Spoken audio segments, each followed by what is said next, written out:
पुरुष golden man,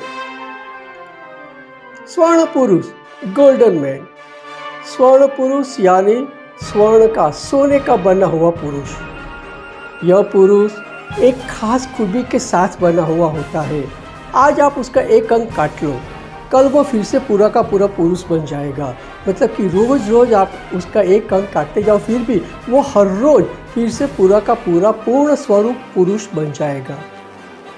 इस तरह आपके घर में सुवर्ण की कभी कमी नहीं होगी।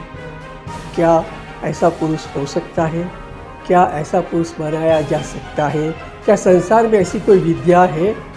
इसी के बारे में हम एक वीडियो लेकर आ रहे हैं, ज़रूर देखिएगा। हमने पृथ्वी की उत्पत्ति के समय कैसे ग्रह योग थे यह एक वीडियो में देखा।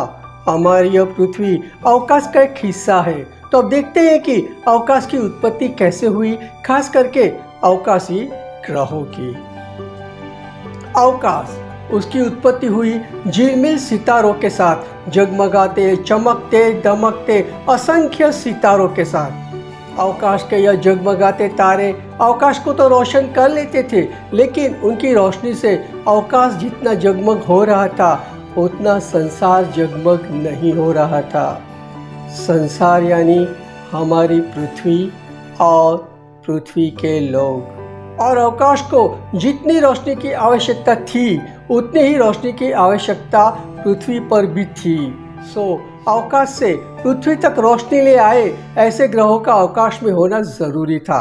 अवकाश में ऐसे ग्रह एक के बाद एक उत्पन्न होने लगे। सबसे पहले उत्पन्न हुआ सूर्य, पूर्ण परिपूर्ण तेज से चमकता हुआ, धगधगता दहकता लेकिन पूरी की पूरी पृथ्वी को अपने तेज से रोशन करता हुआ सूर्य। और उसमें सबसे ज़्यादा पुरुषत्व था, जैसे कि एक राजा महाराजा। पृथ्वी की हर एक आत्मा के साथ उसका रिश्ता बना और वह आत्मा का कारक ग्रह माना गया। उसके अंदर से नित्य निरंतर एक आवाज़ गूंजती हुई सुनाई देने लगी। उसके अंदर से नित्य निरंतर एक आवाज़ गूंजती हुई सुनाई देने लगी। वह आवाज़ थी ओ ओ।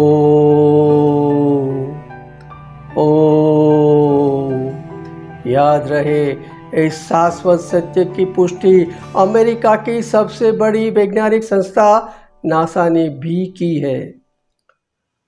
पृथ्वी को सूर्य का पुरुषत्व का तपता हुआ तेज मिला। समझ लो कि पृथ्वी को उसका पिता मिल गया।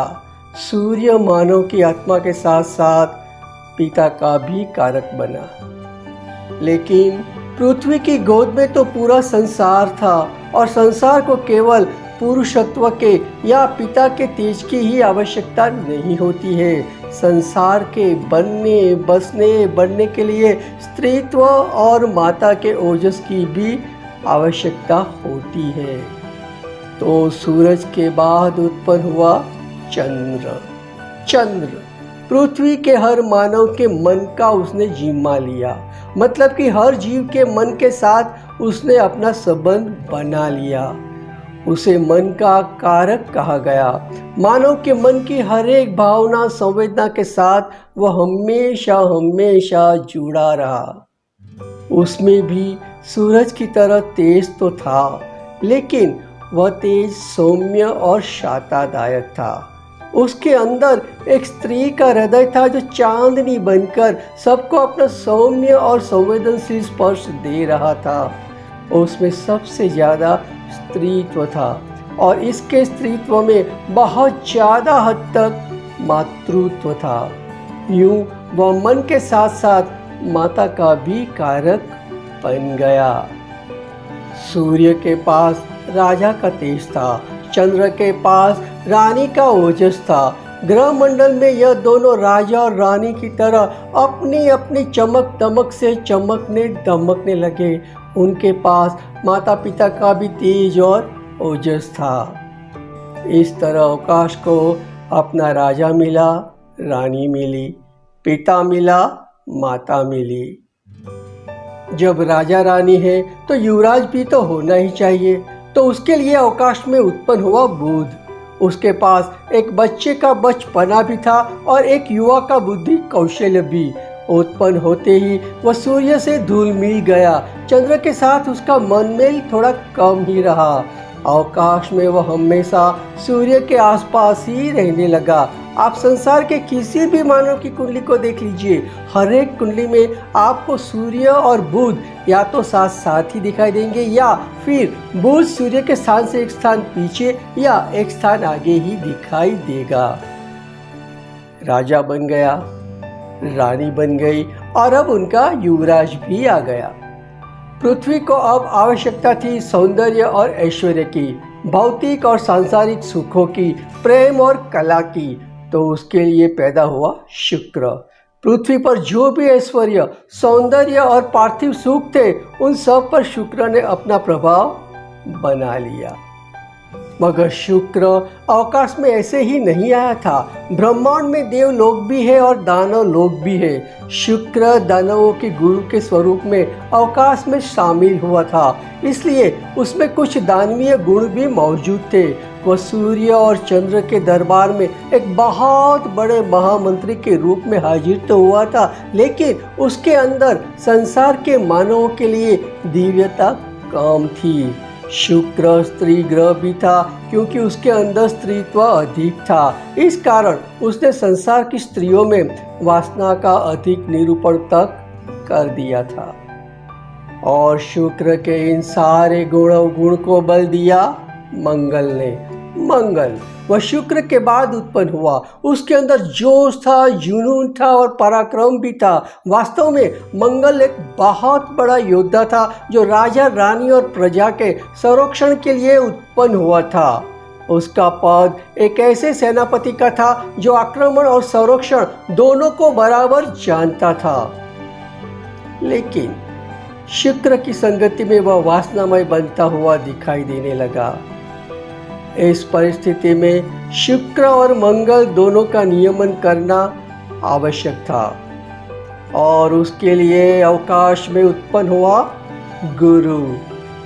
गुरु पूरे अवकाश का सबसे बड़ा और सबसे अनोखा ग्रह।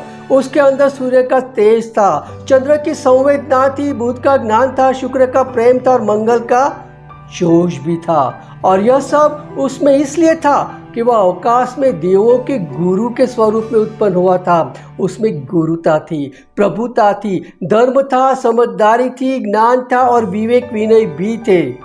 इसी कारण से वह पृथ्वी के लोगों के लिए धर्म, भाग्य और ज्ञान का कारक बनकर रहा। सूर्य ने उसे अपना प्रिय महामंत्री बनाकर अपने दरबार में रखा। चंद्र ने भी एक रानी के तौर पर उसका पूरा सम्मान किया। और अंत में आया शनि।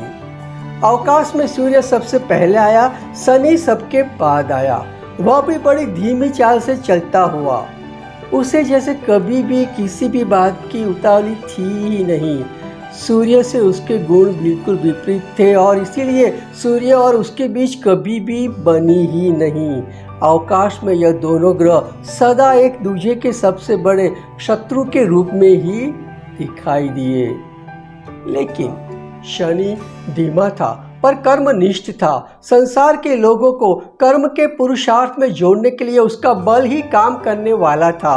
वह पुरुषार्थ को प्रारब्ध के साथ जोड़ने में दक्ष था। वह न्याय का भी देवता था, इसलिए वह संसार के हर एक जीव के कर्मों का न्याय अपनी तुला से करने वाला था। इन सब के कारण वह मानव के कर्म और भाग्य का नियामक ग्रह बनकर रहा। यह थी 7 ग्रहों की उत्पत्ति की कहानी। अगले वीडियो में हम देखेंगे 12 राशियों की उत्पत्ति की कहानी। उम्मीद है यह वीडियो आपको पसंद आया होगा। इसे लाइक कीजिए, शेयर कीजिए और अगर अब तक हमारे चैनल को सब्सक्राइब नहीं किया तो अभी का भी इसी वक्त कर लीजिए। Thank you for watching the video. Keep watching. मिलते हैं अगले वीडियो में, तब तक के लिए जय हिंद।